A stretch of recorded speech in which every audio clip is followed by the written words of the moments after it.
की घानी भाग जगा मेरा राधिका मेरे सदगुरु आई राधा स्वामी धाम का वेद जनाई चाहे ऊंचा देश है अब अतर की कहानी बिना संग पाए नहीं। কিন্তু দিন হয়ে প্রত্যাশা না রেখে তোমার অন্তরে দয়ার দরজা খুলে যাক। দয়া করা হিসাবে দান অহংকারের পরিপোষক। যিনি কাতরভাবে তোমার দান গ্রহণ করেন, গুরুরূপে তিনি তোমার হৃদয়ে দয়াভাবের উদ্বোধন করেন। অতএব কৃতজ্ঞ হও। যাকে দান করবে তার দুঃখ অনুভব করে সহানুভূতি প্রকাশ করো, সাহস দাও, সান্ত্বনা দাও, পরে যা সাধ্য যত্ন সহকারে দাও। প্রেমের অধিকারী হবে, দান সিদ্ধ হবে। দান করে প্রকাশ যত না করো ততই ভালো, অহংকার থেকে রক্ষা পাবে। জানসাকারীকে ফিরিও না। অর্থ না হয় সহানুভূতি, সাহস, সান্ত্বনা, মিষ্টিকতা যা হয় একটা দাও, হৃদয় কোমল হবে। অপরের মঙ্গল কামনাই নির্মঙ্গলের প্রসূতি।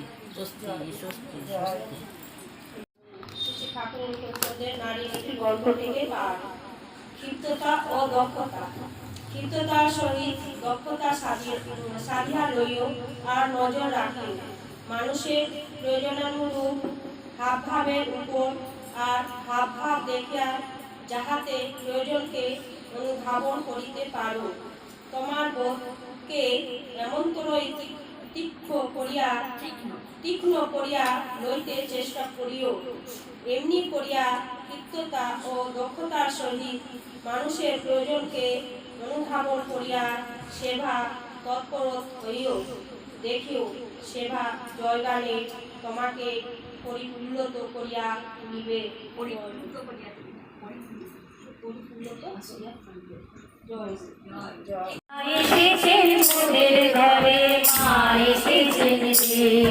আজ শ্রাবণ মেঘে খাইল বাবন পাহাড় তরে রে, মা এসেছেন মোদের ঘরে, মা এসেছেন রে, মা এসেছেন, মা এসেছেন, মা এসেছেন রে, মা এসেছেন মোদের ঘরে, মা এসেছেন রে।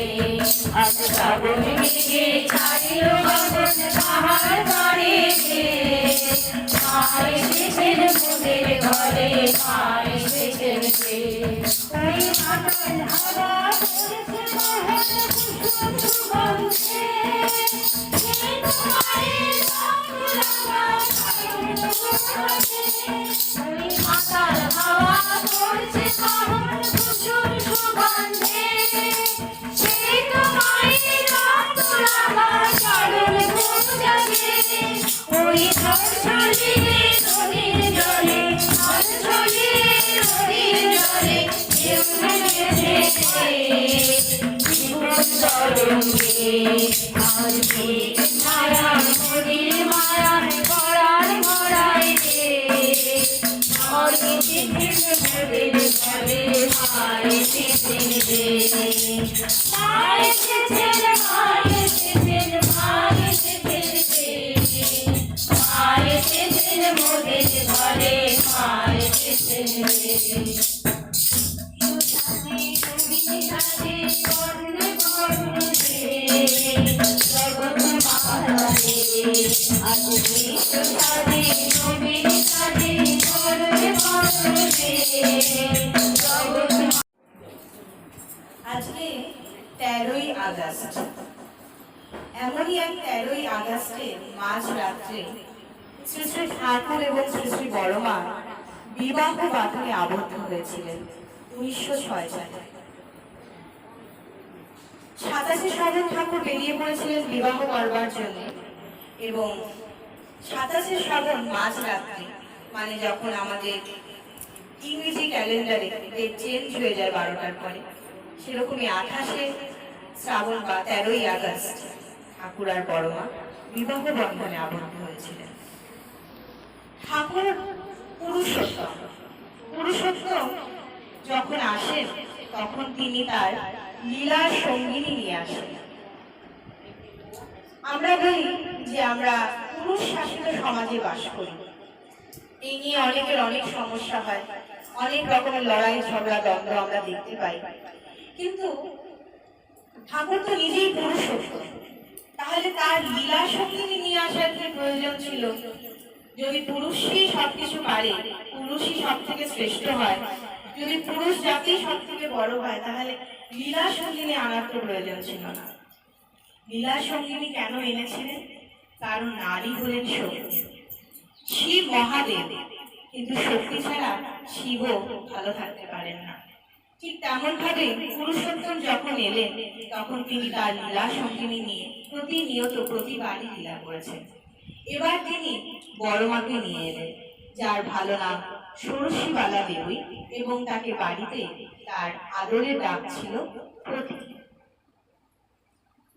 ঘটনাচক্রে ঠাকুরের সাথে যখন বড় মায়ের বিবাহ হয়েছিল, তখন ওইটুকু একটি ছোট্ট বয়সী মেয়ে যখন শ্বশুর বাড়িতে এলেন, তখন তার কাছে সমস্ত কিছুই নতুন।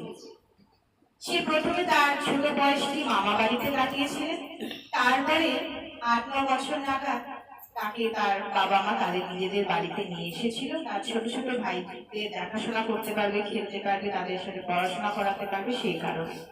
তার কিছুদিন পরপরই তার বিবাহ হয়ে গেল। এবার ঠাকুরের সাথে যখন বড় মার বিবাহ হয়, ঠাকুরের বয়স তখন 17-18 হবে, আর বড় মার বয়স তখন 11 বছরের শেষ, 12 বছরের শুরু হয়। ওইটুকু ছোট মেয়ে যখন ঘরে এলো, আজকের দিনেই তিনি হয়তো এই সময় যখন আমি দাঁড়িয়ে আজকে এখানে বলছি, 1906 সালে এই একই দিনে 13ই আগস্ট তিনিও শ্বশুর বাড়িতে পা রেখেছিলেন। মা লক্ষ্মী তার নিজ গৃহে পদার্পণ করলেন। গৃহটা এত সুন্দর ছিল, অপূর্ব সুন্দর, মাটি দিয়ে বানানো সমস্ত ঘর বাড়ি। উঠোনটা ঝা চকচকে পরিষ্কার, মাটির উঠোন, গোবর দিয়ে লেপা। সেই উঠোনে যখন মা লক্ষ্মীর লাল পায়ের ছাপ এক এক করে পড়তে লাগলো, সেদিন থেকেই এই সৎসঙ্গের জয়ধ্বনি শুরু হয়ে গেল। শ্রী ঠাকুর তো ছিলেনই, তারপর এলেন তার সাথে তার লীলা সঙ্গিনী বড় মা। বড় মা শ্বশুর বাড়িটা ঠিক আমরা যদি ভাবি যে তিনি তো ভগবান, নিশ্চয়ই তার শ্বশুর বাড়িও খুব আনন্দদায়ক হবে, না তা ছিল না।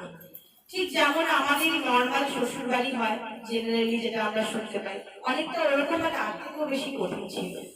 তার শাশুড়ি ঠাকুরের মা মাতা মনমোহিনী দেবী শ্রী শ্রী বড় মাকে ছোটবেলা থেকে অনেক কঠিন শাসনে, অনেক কঠিন পরিস্থিতিতে বড় করে তুলেছেন। তিনি সবসময় চাইতেন তার গৃহে একটা নিয়মানুবর্তিতা থাকবে। শ্রী শ্রী বড় মা তার বাড়ি থেকে শিখে এসেছিলেন যে না বলতে হবে না কোনো কাজে, পারি না পারি আমি চেষ্টা করব, ভুল ত্রুটি হবে, বড়দের কাছ থেকে বকাও খেতে হবে, তারপরে আবার সেটা শুধরে নিতে হবে। এই শিক্ষায় মাতা মনমোহিনী দেবী শ্রী শ্রী বড় মাকে বড় করে তুলেছিলেন। ঠাকুর এক সময় বয়সকালে বলেছিলেন যে আমার মা ওদের বড় মাকে গালিয়ে ভূত ভাগিয়ে দিলেন, এতই বকাবকি করতেন। কিন্তু বকাবকি গুলো কখন বকাবকি ভালো লাগে জানেন?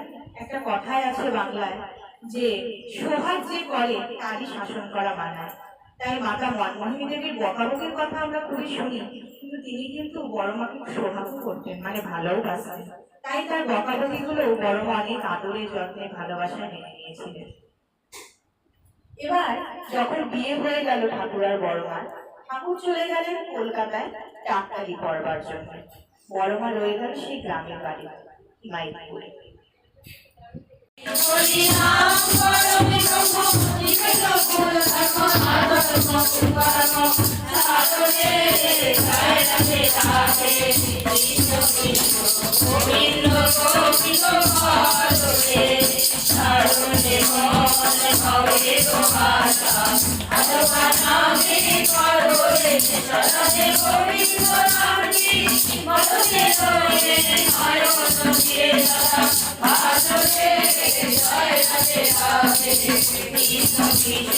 Govinda